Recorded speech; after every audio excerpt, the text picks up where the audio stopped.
Hi Libra, my name's Raheem with the Modern Spiritualist, and today I'm going to be doing a tarot reading for the sign of Libra, Sun, Moon, and Rising for the month of June.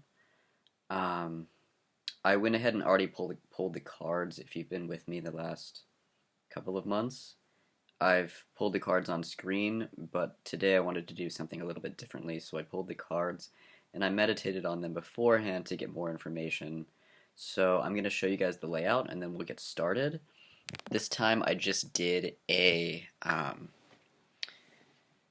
two cards for each week that bring you through the month of June. So for the first week of June, we have the Ace of Cups reversed, paired with the Seven of Pentacles, the Death card paired with the King of Cups reversed, the Ten of Cups paired with the Fool, and the Lovers paired with the Ten of Swords. So I'm just going to go ahead and start with the first week. So you have the Ace of Cups and the Seven of Pentacles for the first week of June. With the Ace of Cups, I really just get this feeling of flowing water, like a river, kind of running through your divine channel, being blocked, kind of being blocked at your root and being shoved into the earth. So I just get the sense that you may be addressing some buried feelings this month. So make sure that you're not avoiding whatever is coming up for you emotionally in this first week. Really, I mean, especially with everything that's going on, make sure that you are addressing what you're really feeling and don't go into this in a rational way. Go into this where you're allowing all of the voices, even like as silly or as irrational as some of these emotions may feel, make sure that you're allowing them to address themselves and tell you how they're feeling, because shoving them down or rationalizing them doesn't make the feelings go away. It just makes them more stuck, and then you have less access to your heart, which impacts your health, it impacts your relationships, so don't do it. Just allow these feelings to come up so that they can be addressed and then flow through you and move on, so that you're not getting stuck, and so that you just don't continuously bury more and more emotions and making yourself feel more and more repressed. Just allow them to come up, be gentle with yourself.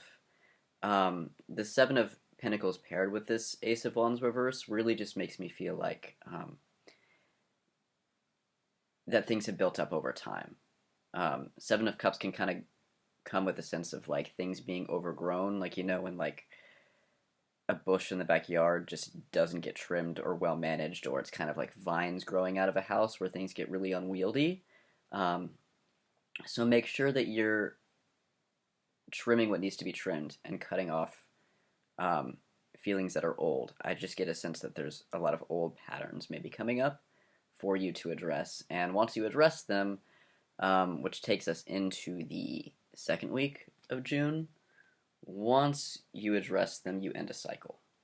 So in the second week of June, we have the Death card, which means the end of a cycle, and we have the King of Cups reversed. So as you're addressing these old feelings and these old patterns that are coming up, you're able to let them all go. You're able to cut them off, and when you do that, you get to end some sort of karmic cycle. I get the sense that for many of you, it's an emotional cycle. So I think you do get an emotional release in this week. The King of Cups reversed means that internally you are providing some sense of compassionate diplomacy for your own process. So, I mean, the King of Cups is somebody who balances their head with their heart very, very well, but leads with a place of compassion. So, very soft-spoken, kind, generous, grounded individual is the King of Cups. And this is who you're showing up to be with yourself this week. So make sure that you're bringing compassion to this end of a cycle, because with the end of a cycle can come, I mean, it can mean ego death, like the death of something in your ego, which that can come with a little bit of fear because you don't know what's coming next. And if you're identified with the part of yourself that you're killing off, there can be some fear of death that comes up. But you're not actually dying. It's just a part of you that you no longer need is dying. So be aware of that. Be compassionate. Be open. Do some self-care this week, whatever that means to you. Do something that you love, and just allow your edges to soften a little bit this week is really, which can feel very scary, but it's also just so healthy. So if you can create a space in which you feel more safe being vulnerable, whether that's by yourself or with people that you trust, then do that. Allow yourself to kind of express a little more openly than you would otherwise.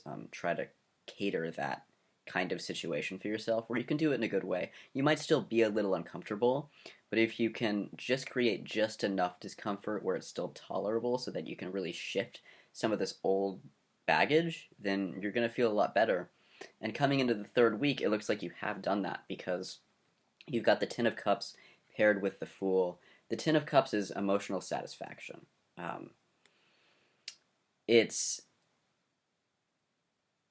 It's contentment in a real sense of, I mean, the Nine of Cups comes with this wish fulfillment and this feeling of celebration, and then the Ten of Cups is sort of like almost like resting on your laurels after a big emotional climax, a positive one. And so, I mean, this is like cup runneth over, pretty much.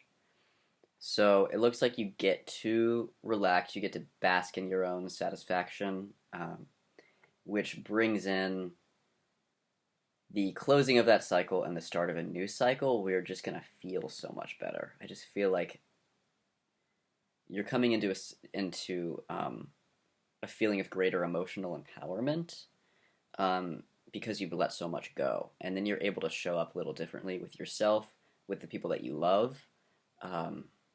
And I mean, with the Fool, it's long lasting, but it's also so new that there could be a little bit of a leap of faith. I mean, with the Fool comes a sense of like, are you trusting? Do you trust the process? Do you have faith in something that allows you to let go of a little bit of control so that you can do something new or show up in a new way that you haven't done before? But this is all really good. I mean, the Fool is upright, the Ten of Cups is upright. So it looks like you guys are doing this with relative ease, and it seems like you guys know you're on the right path. So that's really, really positive. And then in the fourth week of June, we have the Lovers paired with the Ten of Swords. The Lovers, just because I see this Ace of Cups and King of Cups in the reverse, I get the sense that, I mean, this could be a partner or someone in your life. Maybe you're showing up in a new way in a relationship. It could be a new relationship for some of you, but I think for the majority of you, this is you coming back to yourself. Like, this is some sort of fulfillment of the opposite. I mean, this is the card of Gemini. You guys are Libra, which, I mean, you're also an air sign, right? And where Gemini means duality, Libra means balance. It's this balancing of opposites, right? So, I mean, you have this two opposing sides of yourself meeting each other, making nice and coming into balance is what I get from many of you. And so it's like you're making friends with the other half of you that you might have been a little bit afraid of because you were unfamiliar with them. Maybe they're just the less developed sides of yourself. And so the more developed side of yourself is inviting them in and saying, hey, let's work together to create a more whole version of me. And this is going to balance you out.